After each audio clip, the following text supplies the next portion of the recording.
Hello दोस्तों, क्या हाल चाल। एकदम मस्त। मैं हूं आपका दोस्त मुकेश देवासी एवं वेलकम बैक टू अपना प्यारा यूट्यूब चैनल जी के मुकेश देवासी।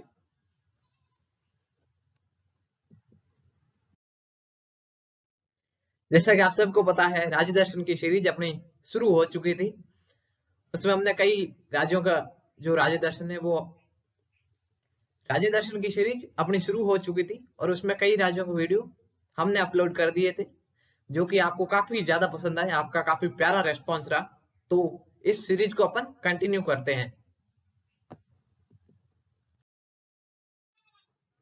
Welcome to Assam.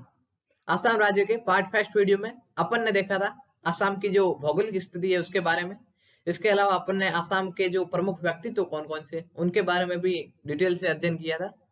इसके अलावा आसाम में अपन ने आर्ट एंड कल्चर कला संस्कृति को भी देखा था, जिसमें अपन ने कई मंदिरों को भी देखा।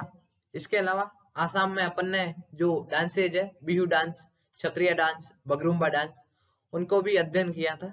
और अंत में अपन ने आसाम के जो हिस्ट्री है, उसका इतिहास क्या रहा है, उसके बारे में भी अपन ने कंप्लीट डिटेल से अध्ययन किया था। तो इस पार्ट 2 वीडियो में अपन आसाम के जो जियोग्राफी है, भौगोलिक जो परिदृश्य है, उसके बारे में अध्ययन करेंगे। इसके अलावा अपन आसाम के जीआई टैग के बारे में जानेंगे। इसके अलावा हम आसाम में ब्रह्मपुत्र नदी के भी बारे में जानेंगे और कई ऐसी रोचक चीजों का अध्ययन हम इस वीडियो में करेंगे। तो पेशेंस बनाकर वीडियो को एंड तक जरूर देखें और जिसने अब तक चैनल को सब्सक्राइब नहीं किया है वो चैनल को सब्सक्राइब कर दें और बेल आइकन को प्रेस करें, जिससे आने वाले सभी वीडियो की नोटिफिकेशन सबसे पहले आप तक पहुंच सके। तो चलिए शुरू करते हैं। Geography of Assam. आसाम का भूगोल, भौगोलिक परिदृश्य आसाम का। जियोग्राफिकल रूप से आसाम को देखने के लिए सबसे पहले अपन जानेंगे आसाम में कुल 7 नेशनल पार्क है। उनमें से सबसे ज्यादा जो प्रसिद्ध नेशनल पार्क है वो है काजीरंगा नेशनल पार्क, फिर है रायमोना नेशनल पार्क, फिर है Manas National Park, Nameri National Park, Orang National Park, Dibru Saikhowa National Park और देहिंग पटकई नेशनल पार्क।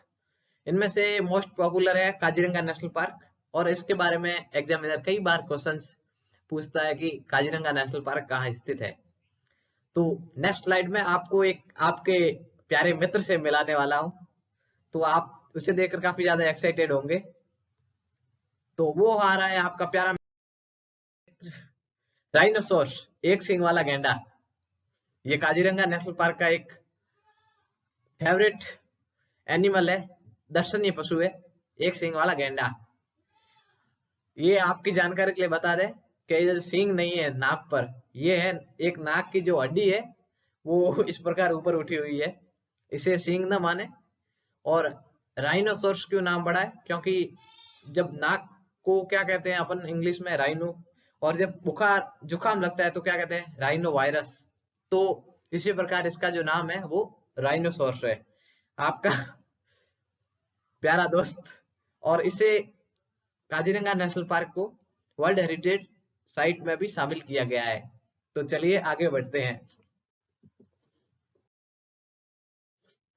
उसके बाद देखते हैं कि नेशनल पार्क का सामान्य अध्ययन कर लिया। उसके बाद अपन देखते हैं ब्रह्मपुत्रा नदी। तो ब्रह्मपुत्रा नदी तिब्बत से निकलती है और तिब्बत में इसका नाम है सांगपो। उसके बाद ये नामचा बर्वाद दर्रे से भारत में प्रवेश करती है और अरुणाचल प्रदेश में इसका नाम है दियांग।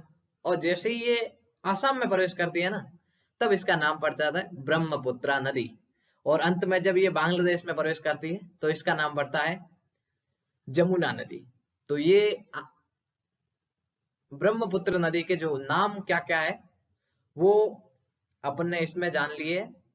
इसके अलावा अपन इस पर जानेंगे सबसे बड़ा नदी द्वीप माजुली द्वीप, सुंदरबन डेल्टा, और फिर एक शानदार पिक आएगी आपके सामने ब्रह्मपुत्र नदी की। दिल खुश हो जाएगा, गार्डन गार्डन हो जाएगा।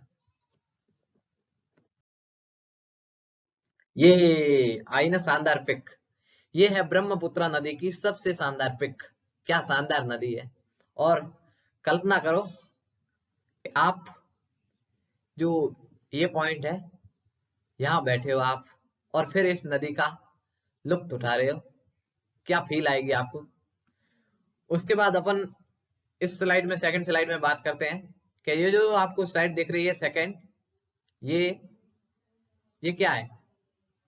ये है मांजुली नदी द्वीप। आपने देखा होगा कि सबसे बड़ा नदी द्वीप मांजुली द्वीप है, तो ये मांजुली द्वीप है।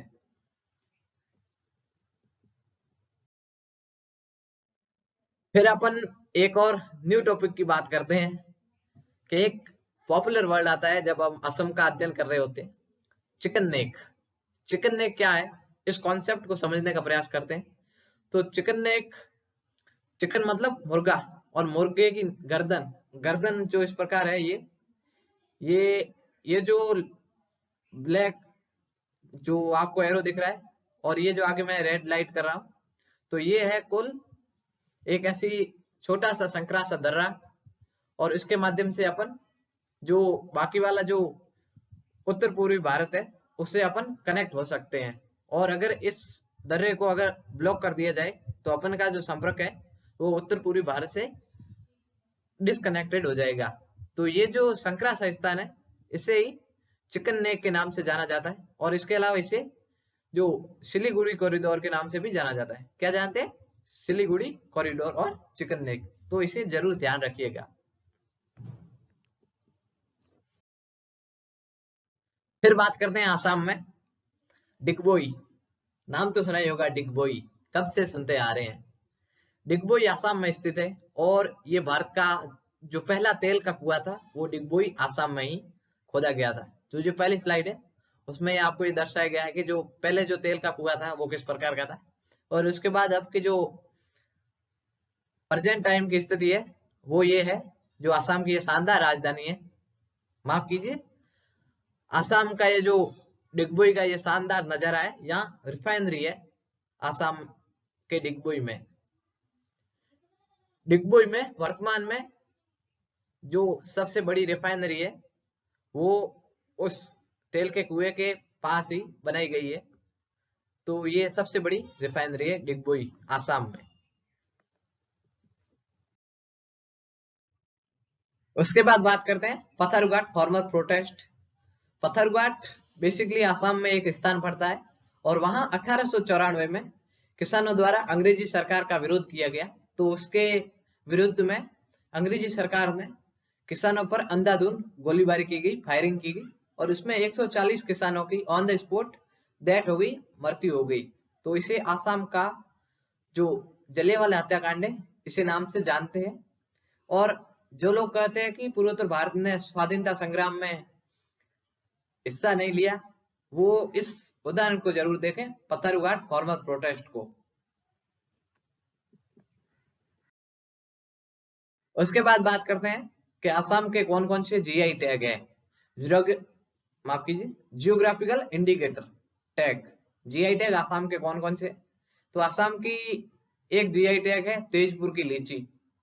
तेजपुर आसाम में एक स्थान पड़ता है, और वहां की जो लीची है वो काफी शानदार है। तो इसे देखकर ही मुंह में पानी आ रहा है। उसके बाद बात करते हैं सेकंड नंबर पर मूंगा सिल्क। मूंगा सिल्क बेसिकली महिलाओं द्वारा पहने जाने वाले वस्त्र हैं, और यह जरूर लेते जाना साथ में, वापस घूमने के बाद भाभी जी के लिए जरूर लेते जाना मूंगा सिल्क, और बच्चों के लिए यार तेजपुर लीची तो ले जाना है। Thank you so much. Assam राज्य का पार्ट 2 भी कंप्लीट हो चुका है।